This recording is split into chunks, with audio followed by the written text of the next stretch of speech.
Are you ready to go? Yeah. Cool. So thank you everyone for joining the A&R workshop. We're super excited today.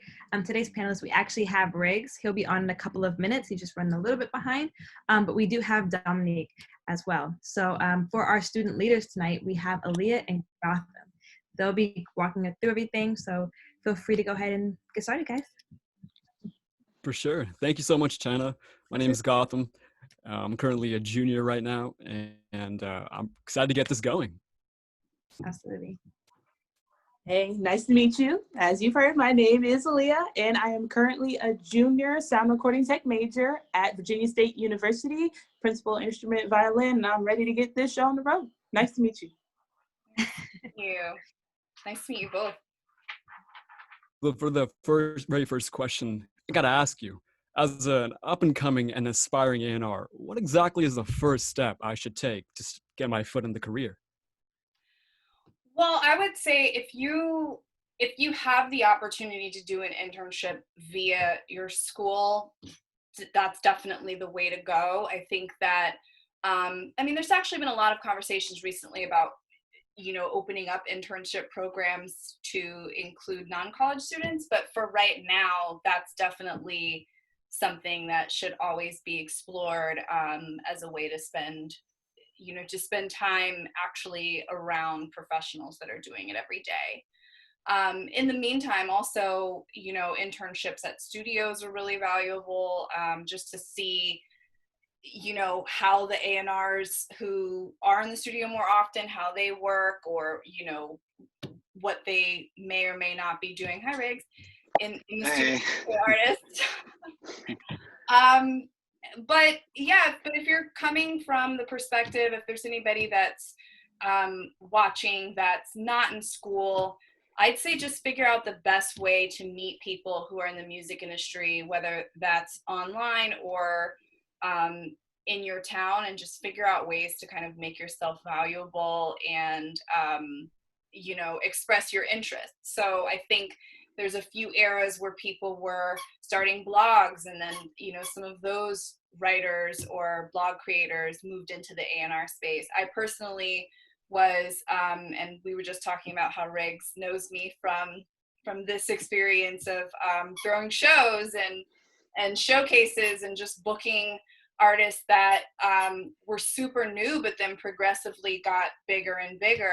And, that showed both my interest in new artists and ability to meet people and ability to, work at it. So anything that you can do that actually just puts you in,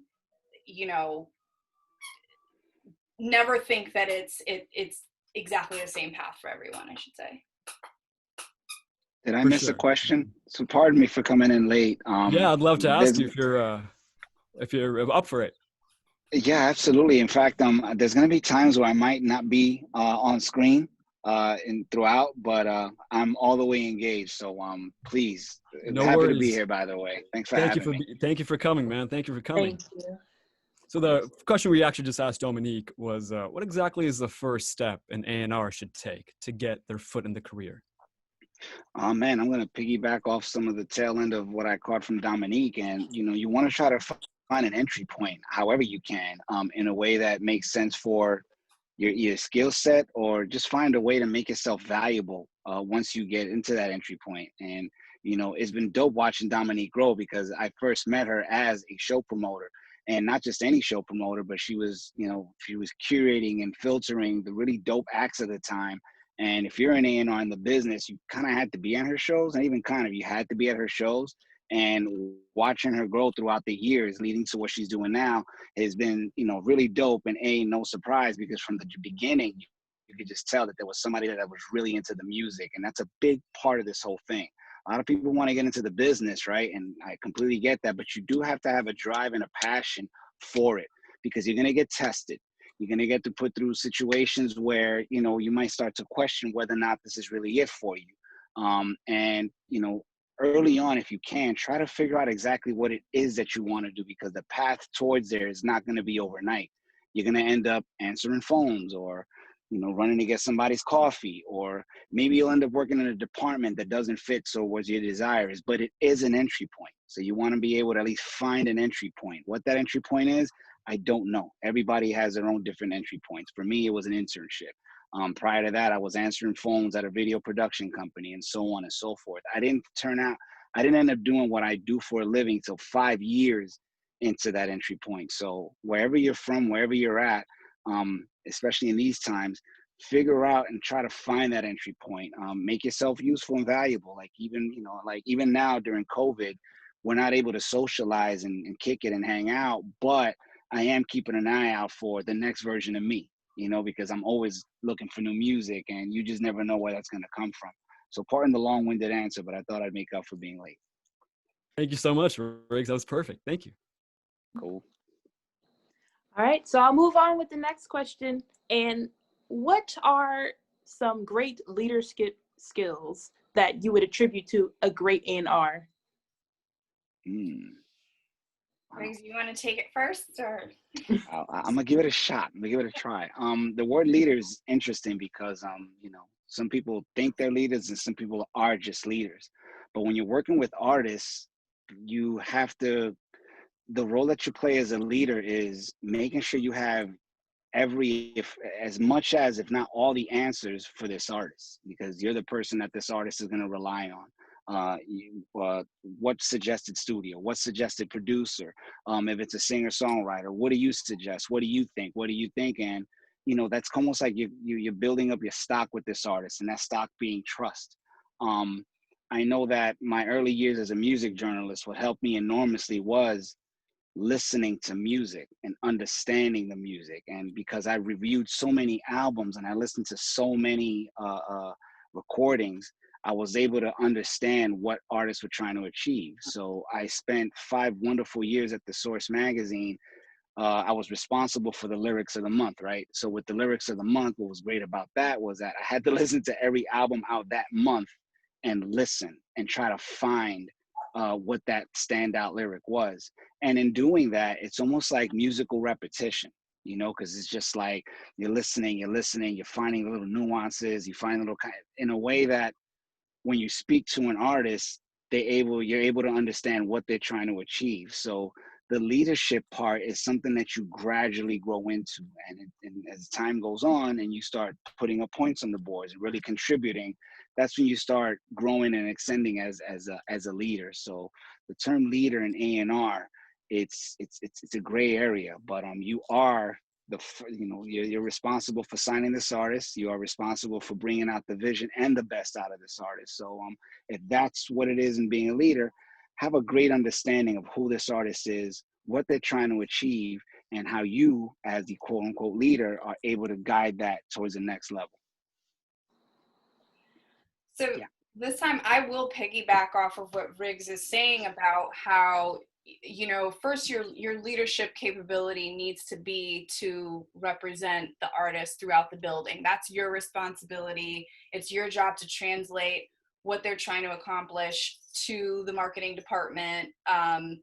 And also, one thing that I think may not get talked about enough, and this again speaks to what Riggs has said about his experience as a writer. For me, growing up in the good old days where we had magazines, which then obviously is now on blogs or websites, or we have endless amounts of information available online now, but I think having a passion and hunger for knowing the history of music and the history of particularly the genres that you're wanting to work in is something that people kind of talk about but don't really explore enough to say just how crucial it is. Because if you don't have any kind of bigger picture perspective on music, on artists, you're only going to be looking at the artists that you're working with in a vacuum and not be able to speak to them thoroughly. You're not going to be able to say, oh, well, this artist, when they were in the process of making, such and such album, this is some of what was going on in their time, and this is how they achieved that. Or, just having some ability to give a bigger picture perspective will help the artist, see a bigger vision for themselves. And I think that that's, so being as knowledgeable as possible is really, really critical. I mean, I'm not saying we need to have pop quizzes for A&Rs. Maybe we do. Like, I mean, I don't know. It just know the music. Like, that's the part that you're supposed to be able to do better than anybody in those buildings. Dominique's making a very valid point. There's always the music junkie in you will always bring up a reference point in regards to what the artist is trying to achieve. I remember there's an artist on Atlantic now that he wants to go pop, but he makes soul music. And I'm like, well, your reference point is Prince. And the thing about Prince is Prince never tried to do pop records, but the records was just so big that they extended beyond just, rhythm and blues. That's why his music's able to temper on both sides, but it always comes back to R&B, no matter how big his records were. Having those little reference points, like I recently had to tell someone, Berry Gordy didn't want Marvin Gaye to do What's Going On. Like those little things right there, there's a little empathy that comes with that. You understand what the artist is trying to achieve, and you're also trying to put him in a space of trust where you understand what he's trying to do, and and so on and so forth. So hopefully that makes some sort of sense. It does. For sure. Having that musical context really defines and even gives you an uplifted kind of schedule pretty much against all these artists and whatnot. It's very important. Thank you. No problem. So moving on to the next question, what's your process for finding new talent? You go, Dominique. You're first. I mean, this has evolved, obviously, and I think that this is probably the question everybody's like waiting to hear. I mean, just any way that most fans would find talent, we're probably also finding it that way. I mean, we're not, not susceptible to algorithms or, suggested videos. All of those things are going to be relevant to our discovery to some level. But I mean, having relationships can help you. Especially if we're talking about being early, if you know a manager that you've been working with, this has happened time and time again where, especially when I was more active with my shows, you might know a larger artist's management who's developing someone that's younger and that's up next. And that happens, time and time again, where you'll kind of get the plug on somebody before they're even out there.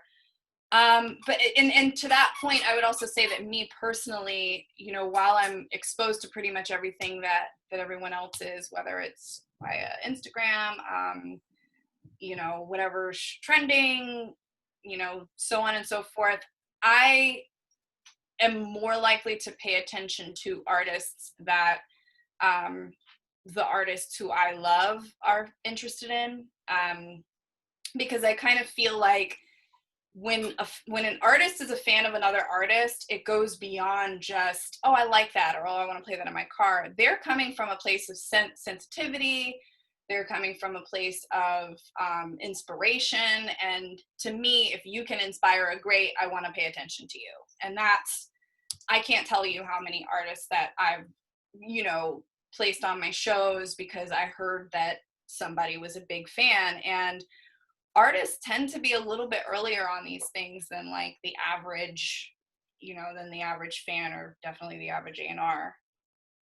That's a very good point. I find myself sometimes with artists that I swear, like, I don't know what they do with their time, but they're always up on shit before I am. And I'm like, I have resources. To answer your question, there's a variety of ways that we're getting music nowadays.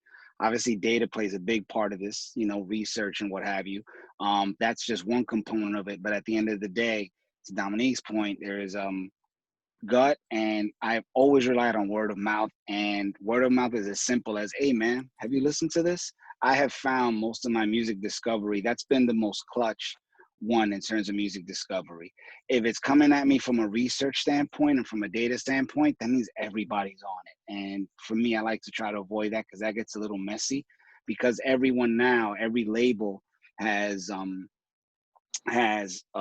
entire research department that is right now listening and watching every single algorithm that you, the listener, is listening to, all you aspiring A&Rs, and they're watching, and that comes back to us. And then next thing you know, we're in the middle of a huge bidding war for something that's just a song. So that can get a little funky. I will say this, and this is something I want to like kind of just get off before I forget. Research and data is becoming such a big thing in A&Ring, but I don't see enough researchers of color.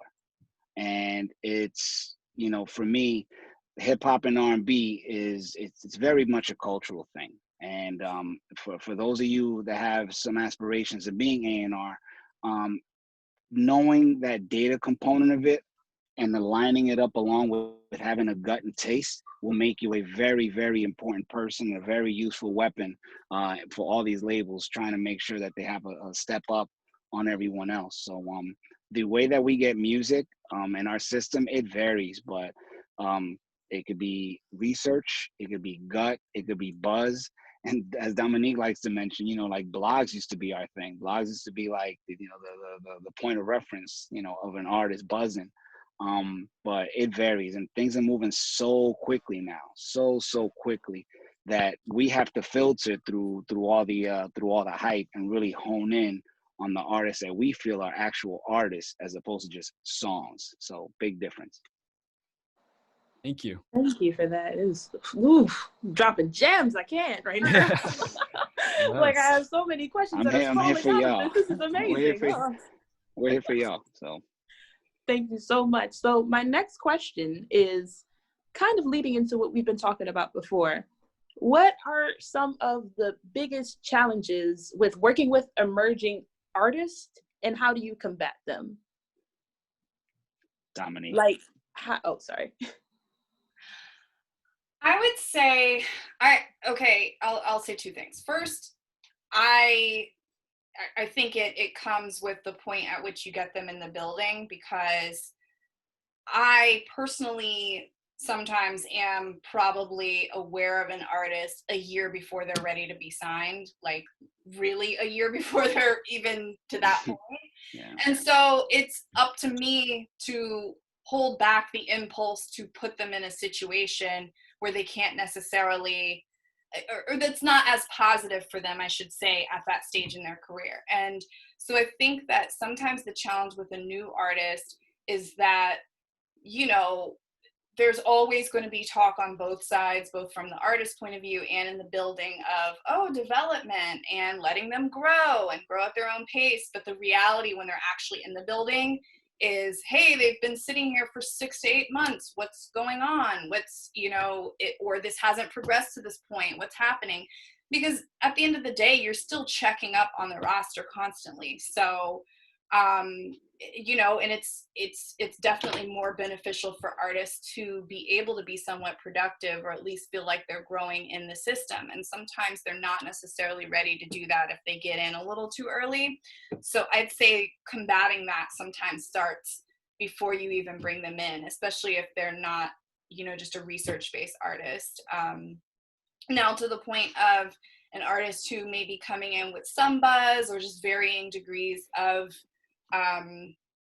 you know, of awareness, or having gotten wherever they are in their career, you know, sometimes it's maintaining, you know, the momentum that they came in with, but also figuring out how to continue that into the next phase, whether that's, I mean, I don't know if we're talking about albums, EPs, mixtapes, whatever that is, but like that second project, whatever it is going to be more difficult to make decisions on than the first, because, you know, at that point, it's beyond an introduction. You're still trying to tell a story with them. And, you know, so making sure that they're really prepared to think in those bigger picture ways is sometimes challenging, because, you know, they're like, hey, I got here for a reason. I know what I'm doing. I was able to, you know, to get in the building. And so it's, again, I think Riggs talked a lot about trust, keeping that, you know,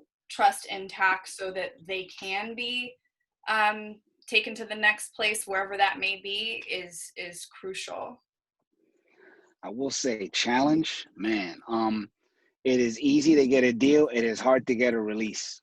And a lot of that has to do with the biggest challenge is convincing an entire organization, the sales department, the marketing department, PR, that this artist is a priority. And the one thing that they don't tell you is that the development of a really good artist is a 2-year process. No matter what, it is 2 years. There's trial and error. There's figuring out who the artist is, the sessions, getting them in with the right person. Maybe it'll work right away. Maybe it won't. And now the way things are moving so rapidly in this climate, breakthrough, which is now, I guess, being called viral. Like when you want to break an artist and you want some sort of buzz, it's no longer a buzz. It's called viral. You know what I'm saying? So the biggest challenge is convincing the powers that be to stay the course. And to Dominique's point, she's like, well, the artist has been signed for 6 to 8 months. There's nothing wrong with that. It is okay. You just have to monitor the spending that goes along with it. So if you have an artist there that's been sitting around for 6 to 8 months, don't go ahead and overspend trying to crack the code when you really should just like really be smart and conservative and strategic about the resources that you're being given, mostly on the money side. You know, I, for one, like if I get a budget, I've always like, if I get a budget of 10 grand, and I'm just speaking hypothetically, I'm going to split that 10 grand and just utilize the 5. How far can we get with this 5? Let's see what we can extract out of this. And then knowing that I have a buffer of 5 down the line, you know, that's good to know, but nobody needs to know that. Let's right now work on 5. Now, granted, with recording budgets, the budgets are much bigger, but just know, just cut it in half. And because you're going to need that for survival, because what you don't want is to get to a point where you're, I guess, quote, development in limbo, whatever you want to call it, and all your money's gone. Because then, you know, you're not really, that's when, you know, you start red flags, so to speak, on there. So there was somebody that brought up, somebody said, and shout out to Edward, it's important to make sure an artist and their team are working even harder when they get to a label deal. Absolutely. Very factual. I'm going to tap out for half a second, you guys. Please pardon one.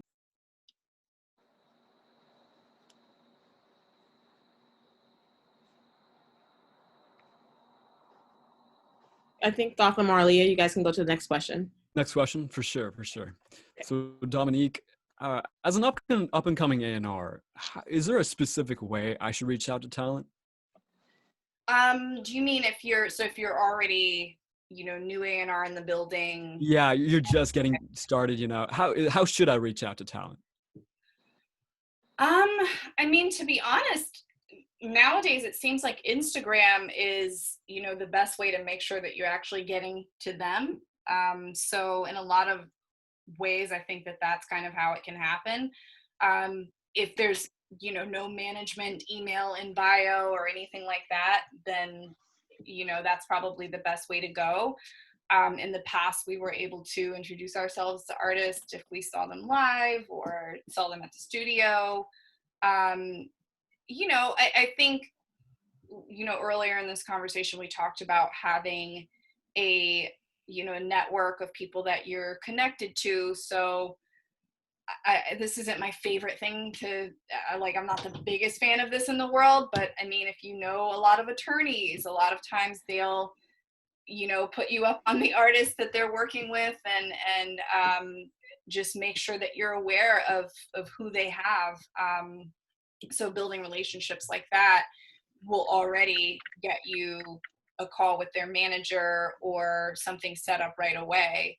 So, you know, if you're asking how do you kind of cut through the noise, I would say yes, if you can figure out someone who can give you an introduction, which again, like, I don't want to say that this is something that you're going to come in the game with. Like, there's going to be a couple of years where you may have to flag it to somebody who's your senior and have them reach out, or, you know, again, figure out a way to circumvent being like new and they've never heard of you. But the most important thing is that you are figuring out a way to make contact early. Because even if you're, you know, even if you're at it for months and months before the artist is ready, like, they're going to remember who reached out early. Sure. Yes, very much so. Yeah. And Riggs, just following up on the question that I just asked Dominique, it's, and as an up and coming A&R, how exactly should I reach out to talent? Is there a really good way that maybe that you pursued and it worked out?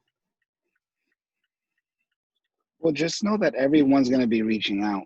You're not the only one, so you have to make sure that you stand apart from everyone else. So even if you do reach out, to Dominique's point, man, sometimes it's just as simple as Instagram, but everyone's hitting them on Instagram, or maybe this artist has ADD and hasn't gotten to that message, and there's just an influx of people. And then there's also management. As of late, I've just been hitting the contact, of the person or whoever his representative is, and that's worked out well. But the reach out is one thing, the impression you make is the other. So they're going to reach out, they're going to hit you up, even if you're low level at the company, and just getting your start. The fact that you represent a company, that's their goal. They want companies to reach out to them. But it's the impression that you make when you actually have that conversation that's really going to make sure that, to Dominique's point, it was a memorable conversation, that they remembered that you were there early. A lot of the relationships I've had, while, say, for example, Chance the Rapper, we're very good friends, even though nobody's been able to sign Chance and nobody probably is going to sign Chance. But the effort that I made early on led to was so impressionable that we've been good friends ever since. And that's something that I'm not going to get everyone. I'm not going to get them all, but that in itself will lead to something else. So if I have an opportunity for a Chance or a Baby Keem or somebody of that magnitude, they're going to remember that I came from a good place and I made an impression. So making an impression is just as important as when you reach out or how early you reach out. Sure. And let's just say, as a quick follow-up, that you make that impression and you make that connection. How do you present them to labels and executives? It depends. Everyone, we got our superiors. For me, I'm gonna comb every aspect of it and have as much information as humanly possible before presenting it. They're gonna want to know numbers. They're gonna want to know buzz. They're gonna want to know all these things, management, so on and so forth. So, and for me, I personally I present strategically. I don't want to be one of. I want to be the one when I present. So timing is everything. And when you do present, you want to get and present again with all the information that they're going to ask for, but there has to be a bit of passion in what you're presenting. I think that's very important. I think it's very important that you lay out a vision. Whenever I ask someone to send me, one of my scouts, one of my guards, I ask for like a bit of a breakdown. Aside from the obvious of what's out there, social media followings, blah, blah, blah, what do you think? And that right there ought to be able to give me a really clear idea, or at least a broader idea rather, of what the potential of this artist is. Even if it's something as simple as, well, he's kind of like, you could hear the Travis Scott influence and he sounds like Kanye on Yeezus and this, that. So all that information is when I present is very important. So yeah. All righty, moving right along. Thank you. Who has been your favorite artist or artists to work with so far, and why? Dom, ladies first. Can I do 20 seconds of why I like all of them? Instead, I love all my kids. You got the spot. Well, one thing I do want to say, I think a lot of people get into A&R for the idea of signing new talent, but I think that there's a lot to be said about, look, especially if you're just getting in a building, before you have a chance to sign something, you're probably going to be assigned one or two artists, when they're looking to place people on the roster with someone. So finding a way to make that fulfilling is great. And I would honestly say that some of my, favorite experiences so far, working with JoJo was, seeing her professionalism and work ethic that could only come from years and years of, her whole story and her whole journey has been I'm in awe of her process, while helping her, achieve everything that she's been able to achieve in this last year with, 2 incredible projects and more to come. So I'm just, I would say that I'm proud, but I'm just more in awe of, what she brings to the table. Earl Sweatshirt is, now at Warner, and working with him is just, seeing a mad scientist at work. And there's obviously ways that I can contribute and ways that I'm just, more passionately diving in to make sure everyone else in the building gets it. That's, you know, and that's incredible. Just signed a few months ago BK the Rula. If anyone's familiar, she's incredible. If you don't know her, you will. Savannah Christina is an R&B powerhouse. She's absolutely incredible. And working with her has been bringing up like all of my memories of being an R&B kid, a fan of it my whole life, and just feeling like the genre has so much potential right now. It's flourishing again, and she can pull everything off. So yeah, I mean, that's my roster and that's my story. I'm sticking to it. That was a good way of giving everyone love, by the way, Dom. Yeah. Super props. Super props. We all have our kids. We love our kids. I've had the pleasure of working with so many artists that, funny enough, it's the newer ones that I really enjoy working with, because there is a part of it that you just love being part of that growth. And to Dominique's point, I inherited one or two artists. I inherited Wiz Khalifa, I inherited Janelle Monáe, and while I've made a significant difference in their contributions, I wasn't there in the beginning. But instead, you know, towards the tail end later on. Whereas with the new artists, man, you're part of that growth. You're part of that process. You guys are going through trial and error together. You are therapist, you are friend, you are bad cop, you are good cop, you are all these things. And look, in my years of working with artists, not everyone is so nice. You got people that are, you know, you got to really develop thick skin, because folks can be very inconsiderate and very cruel and cold in this game. That's just what it is. So when you come across an artist that is completely counter to that, you tend to fall in love with them even more so. And with that, most recently, I want to say the artists that I've enjoyed working with the most, I want to say it's two of them. One is Taylor Parks, a singer-songwriter out of Cali by way of Dallas. Just watching her creative process, because she's busy writing for everyone else, whether it's Ariana Grande, Khalid, everyone else, but then to see the amount of work that she puts in for hers and the music she makes has been pretty awesome to watch. And the second would be Lin-Manuel Miranda, who is kind of innocent and not really considered an artist in the musical sense, but he is. And it's really cool to listen to an artist who's open, to work with an artist who's very open-minded. No idea is too crazy, and an artist that really knows who they are. And it's really freaking awesome. They know what they're capable of. They know what they're not capable of, and to be able to contribute and work in conjunction with this artist really leads to that love that as an A&R and artists really develop. So if I could pick two, those are the two. Meanwhile, I've had much more bigger success with bigger artists, whether it is an Eminem or Wiz, but it's the unknown ones that I truly have like a soft spot for. Thank you so It's much. growing with them. That's the best part. Oh, it is the best part. It's the journey, man. Whether it's, you know, what you're trying to do, the path that you're going to take on your career, or even the journey of, all right, we got to turn this artist from this to that. How are we going to do it? That is a lot of work, and there is a reward that comes with it. That, you know, again, just leads to more love for this artist and each other. So that is a big part of it, that journey. For sure. That's the beauty of the struggle, I suppose. Amen. And that actually goes up into our next question, whereas how exactly should an A&R and artist connection be? In the sense that, are you more focused on the marketability of that artist, or the talent and the connection you already have built? Dominique, you mind if I chime in on this one? Yes, please. So I think it is important. I learned the lesson early on, or later on rather, that I cannot rely on someone else to execute the vision that I had for this artist, because I found them, I see what this can be, and I need to try to get this artist there to what that vision is. So I threw on a market.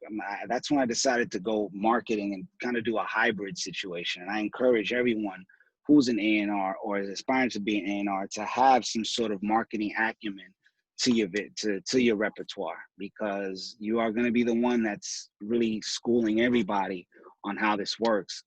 Recent story was when I signed Joyner Lucas. When I signed Joyner Lucas, he was very different from what everybody else at Atlantic was doing. He was, you know, he played in a particular wheelhouse that I personally understood because I just finished doing a decade working with Eminem, who's a major influence on Jordan Lucas. So when Jordan Lucas hands in the video for I'm Not Racist, I'm like, wow, this is powerful, this is beautiful, this is strong. We got to figure out how and when to release it. But when he played it for everybody else, they were scared. Nah, leave this alone. This isn't something, because they just didn't understand it. I took the risk, and I got to a point where, because enough marketing people didn't understand what he was about, I went ahead and threw on my marketing hat. I said, I'm going to take over as a product manager. Since doing that, because I understood him so well, we went on a freaking plaque run. I'm Not Racist went gold, then we dropped the record with Chris Brown, and then da-da-da. So it worked out really well. And that for me spoiled me in the sense of, all right, I'm going to do marketing and A&R simultaneously. I think it's important to have a hybrid quality to this thing that we do with this A&R thing. So heavily encourage that with everyone. Like, traditionally, most folks are going to hit you with, oh, well, you only do A&R, don't chime in. No. You had the vision, you found the artist, you ought to be able to help execute that vision. You should come up with ideas as well and be in there with the artist, because guess what? You're the one in the studio with the artist. You're the one in there going through those late nights, 2-4 o'clock in the morning. They high off 7 ounces of weed, and they're throwing out these grandeur plans that, not everybody might understand. And that's where I believe, having that hybrid quality will make you super valuable in this line of work when it comes to A&R. I definitely think that, to Rig's point about it being a hybrid, I think that should always be a big part of your skill set. I mean, we talked earlier about, the passion for music and the passion for researching music. A lot of that is knowing stories and knowing, the context of things, and that gives you the ability to know some of these artist trajectories and some of what has been tried and true, some of what's worked, and that goes beyond just knowing who put out what record and what year it was and who produced it. Like, there's just a lot more that you should be A, studied on, but B, be learning along the way about marketing. And I guess, I think part of the question was, what if you're looking at an artist, what's the most important aspect of it? Is it the talent or the marketability? I mean, I would say, I think we all could be a little honest and say, hey, we might see artists, make it who maybe there's people that question their talent or longevity or whatever the case may be. I would say if we talk about marketability, we're just talking about the ability to cut through and be palatable to an audience, whether that's an audience that's for today or right now or just going to be huge in the moment, or whether that's an audience that's going to grow with them. Knowing different, what path may work for them, but knowing that there is a path is important, because I mean, I'm sure that there are talented artists who, may never get or that may never have the appeal to, build the kind of fan base that you want to bring to a label, to be honest, whether that's short term or long term. So, that's just the honest, answer. So I guess if it's like, what's the one that you can have without the other? I mean, there has to be some level of marketability to cut through. For sure. That blend of both really contributes to the entire artist. I mean, I'm personally fortunate enough to where I feel that all of the artists that at least I'm working with or currently interested in, I would say that their talent outshines, anything that might be, cool about their look or their appeal. But, that appeal has to be there. Because ultimately, if you think about it this way, what's the first thing that's going to connect with the fans in the first 15 to 20 seconds of their attention? It has to be something that's more or less immediate or even subconscious.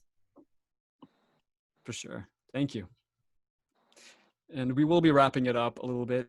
And we are going to be choosing actually one Q&A from the chat really quick. And Aaliyah is going to be doing that really quick. And if you want to take it away. Oh my gosh, I feel like I'm just hurting people's feelings. Oh my God. Which one do I choose first? Oh, I think this is a great question.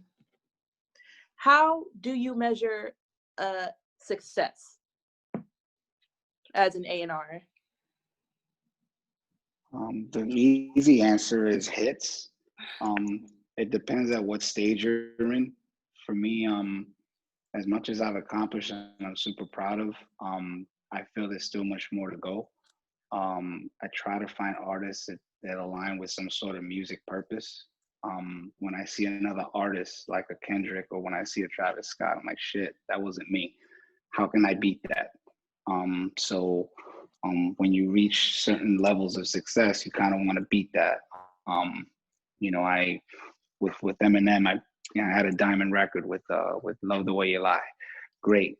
But then with Hamilton, that we broke ground with that. That's done things that's never been done before, and for me, that there's an addiction to that. There's an addiction to, but success for me lines up with fulfillment, not monetary. It's just how much have I been able to accomplish? Or I feel fulfilled enough to say, you know what, I did it, and I'm never satisfied. So this is again just me personally, but success. Everybody measures success differently. Some people measure it with a house and a car and a fucking boat. Other people measure it, the different standards. So I think it varies. For me, it's just what we were able to accomplish with Hamilton filled up a couple of boxes. I got to work with somebody from the old neighborhood, and I put out something and released something that connected with a new generation. So when I did the deal, I looked at it as, well, if my son can learn about history, hip hop, and R&B with this off this, I'm straight, even if it doesn't sell, but at least that'll happen. And it's done that a couple of times over. So that's the kind of fulfillment for me personally that's like, all right, success, but now there's other levels. So again, just me individually, but everybody varies success differently. If you're at a label, success is hits, like sales, so. Thank you. I mean, I think I just echo that. Obviously to keep your job or, show that you have value. Yes, you want to be able to deliver commercially. There's no way around that. But I think, for me, the fulfillment of, look, it's actually why I started doing the showcases that I was doing. I was just kind of addicted to the feeling of being around artists when they're at that point where they can kind of see the light at the end of the tunnel, and they're like right there, and they're still hungry and they're still excited. Being able to be a part of that on the level of helping them to make their music with a new opportunity that's in their lap is addictive. And to me, success would be to be able to continue to have that access and ability to let artists see their dreams, year after year after year. So for me, staying in the game and continuing to see that happen would be to the Hamilton, that would be enough. I think Riggs said never satisfied as well. I just keep thinking Hamilton. I don't know if y'all. You're funny. That happens. The references just spill out naturally. I get it. Hamilton is life, but You got to have that Mamba mentality to just keep pushing through everything and just really want more. Yeah, it's can you do it again? Can you, a new artist is always going to, or a new challenge, I should say, helping an artist who's stagnated in their career get rejuvenated is fulfilling as well. Just finding ways to, show that the knowledge base that you've built and everything that you've built is leading towards helping them see their vision out.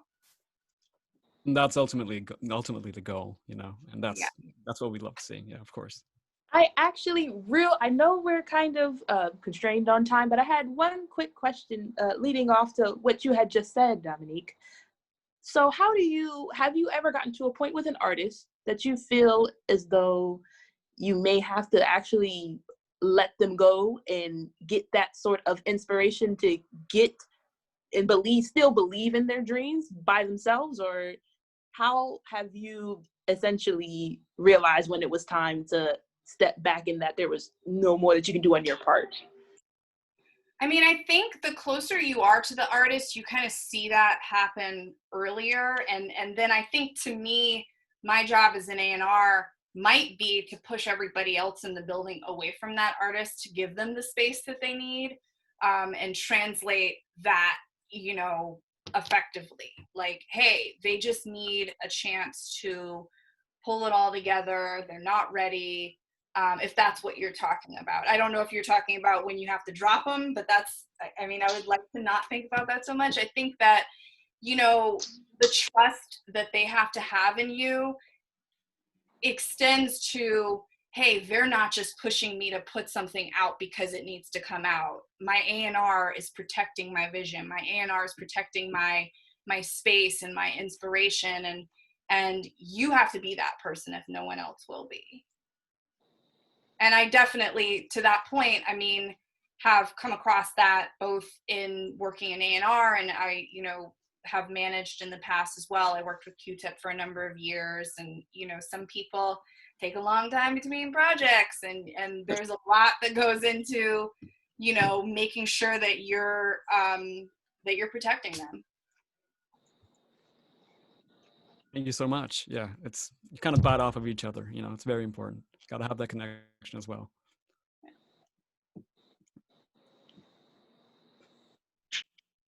You're on mute. Oh, sorry.